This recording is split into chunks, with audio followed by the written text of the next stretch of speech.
എഫേസ്യർ അധ്യായം 4. കർത്താവിന് വേണ്ടി തടവുകാരനായി തീർന്ന ഞാൻ നിങ്ങളോട് അപേക്ഷിക്കുന്നു, നിങ്ങളെ വിളിച്ചിരിക്കുന്ന വിളിക്ക് യോഗ്യമായി ജീവിക്കുവിൻ. പൂർണ്ണ വിനയത്തോടും സൗമ്യതയോടും സഹിഷ്ണുതയോടും കൂടി സ്നേഹത്തിൽ അന്യോന്യം ക്ഷമിക്കുവിൻ. ആത്മാവിലുള്ള ഐക്യം സമാധാന ബന്ധത്തിൽ നിലനിർത്തുവാൻ ജാഗ്രത കാണിക്കുവിൻ. ഏക പ്രത്യാശയ്ക്കായി നിങ്ങൾ വിളിക്കപ്പെട്ടു. അതുപോലെ ശരീരം ഒന്ന്, ആത്മാവ് ഒന്ന്, കർത്താവ് ഒരുവൻ, വിശ്വാസം ഒന്ന്, സ്നാനം ഒന്ന്, എല്ലാവർക്കും മീതെയുള്ളവനും എല്ലാവരിലും വ്യാപരിക്കുന്നവനും വസിക്കുന്നവനുമായി എല്ലാവർക്കും ദൈവവും പിതാവും ആയവൻ ഒരുവൻ. എന്നാൽ നമ്മിൽ ഓരോരുത്തർക്കും ക്രിസ്തുവിന്റെ ദാനത്തിന്റെ അളവനുസരിച്ച് കൃപ ലഭിച്ചിരിക്കുന്നു. അതിനാൽ അവിടുന്ന് ബന്ധനസ്ഥരെ പിടിച്ചുകൊണ്ടുപോയി ഉയരത്തിൽ കയറി മനുഷ്യർക്ക് ദാനങ്ങൾ കൊടുത്തു എന്നെഴുതിയിരിക്കുന്നുവല്ലോ. അവിടുന്ന് ഉയരത്തിൽ കയറി എന്നതുകൊണ്ട് അവിടുന്ന് ഭൂമിയുടെ അധോഭാഗങ്ങളിലേക്ക് ഇറങ്ങി എന്നും വരുന്നില്ലേ? ഇറങ്ങിയവൻ എല്ലാറ്റിനെയും നിറയ്ക്കേണ്ടതിന് എല്ലാ സ്വർഗാദി സ്വർഗങ്ങൾക്കും മീതെ കയറിയവനും ആകുന്നു.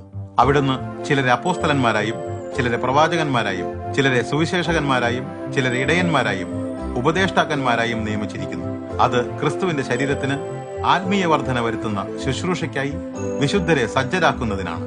അങ്ങനെ നാം എല്ലാവരും വിശ്വാസത്തിലും ദൈവപുത്രനെ കുറിച്ചുള്ള പരിജ്ഞാനത്തിലും ഐക്യം പ്രാപിച്ച് ക്രിസ്തുവിന്റെ നിറവിനനുസരണമായി പൂർണ്ണ മനുഷ്യത്വത്തിലേക്ക് വളർന്നു വരുവാൻ ഇടയാകും.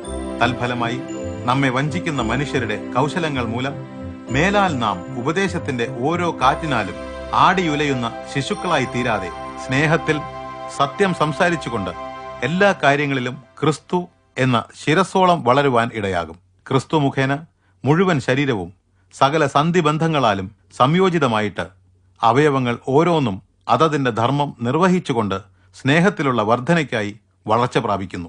ആകയാൽ ഞാൻ നിങ്ങളോട് കർത്താവിൽ നിഷ്കർഷയായി പറയുകയാണ്, വിജാതീയർ വ്യർത്ഥ വിചാരങ്ങളിൽ നടക്കുന്നത് പോലെ നിങ്ങൾ ഇനി നടക്കരുത്. ഹൃദയ കാഠിന്യത്തിന്റെ ഫലമായ അജ്ഞത നിമിത്തം അവരുടെ മനസ്സ് ഇരുളടഞ്ഞതായി തീരുകയും ദൈവത്തിന്റെ ജീവനിൽ നിന്ന് വേർപെട്ടു പോവുകയും ചെയ്തിരിക്കുന്നു. അവർ മനസ്സ് മരവിച്ചവരായി ആവേശപൂർവം സകല അശുദ്ധിയും പ്രവർത്തിക്കുവാൻ വിഷയാസക്തിക്ക് തങ്ങളെ തന്നെ ഏൽപ്പിച്ചിരിക്കുന്നു. എന്നാൽ യേശുവിൽ സത്യമുള്ളതുപോലെ നിങ്ങൾ അദ്ദേഹത്തെപ്പറ്റി യഥാർത്ഥമായി കേൾക്കുകയും അദ്ദേഹത്തിൽ നിന്ന് ഉപദേശം പ്രാപിക്കുകയും ചെയ്തിട്ടുണ്ടെങ്കിൽ ക്രിസ്തുവിനെക്കുറിച്ച് ഈ വിധത്തിലല്ല നിങ്ങൾ പഠിച്ചിട്ടുള്ളത്. നിങ്ങളുടെ മുൻകാല ജീവിത രീതി പരിഗണിക്കുമ്പോൾ വഞ്ചനാപരമായ മോഹങ്ങളാൽ മലിനനായി തീർന്ന പഴയ മനുഷ്യനെ ഉരിഞ്ഞു കളഞ്ഞിട്ട് നിങ്ങളുടെ ഉള്ളിലുള്ള ആത്മാവിൽ പുതുക്കം പ്രാപിച്ച് സത്യത്തിന്റെ ഫലമായ നീതിയിലും വിശുദ്ധിയിലും ദൈവാനുരൂപമായി സൃഷ്ടിക്കപ്പെട്ട പുതിയ മനുഷ്യനെ ധരിച്ചുകൊള്ളുവിൻ. അതിനാൽ വ്യാജം ഉപേക്ഷിച്ച് ഓരോരുത്തരും താൻ താന്റെ അയൽക്കാരനോട് സത്യം സംസാരിക്കണം. നാം ഒരേ ശരീരത്തിന്റെ അവയവങ്ങളാണല്ലോ. കോപിച്ചാൽ പാപം ചെയ്യരുത്. നിങ്ങൾ കോപിച്ചിരിക്കെ സൂര്യൻ അസ്തമിക്കാൻ ഇടയാകരുത്. പിശാചിന് ഇടം കൊടുക്കരുത്. മോഷ്ടിക്കുന്നവൻ ഇനിമേൽ മോഷ്ടിക്കരുത്. ഞെരുക്കത്തിലിരിക്കുന്നവർക്ക് ദാനം ചെയ്യുവാൻ വക ഉണ്ടാകേണ്ടതിന് കൈകൊണ്ട് നന്മ പ്രവർത്തിച്ച് അധ്വാനിക്കുകയാണ് വേണ്ടത്. കേൾക്കുന്നവർക്ക് കൃപ ലഭിക്കേണ്ടതിന് ആത്മീക വർധനയ്ക്ക് സഹായകമായ നല്ല വാക്കുകളല്ലാതെ അരുതാത്തതൊന്നും നിങ്ങളുടെ വായിൽ നിന്ന് പുറപ്പെടരുത്.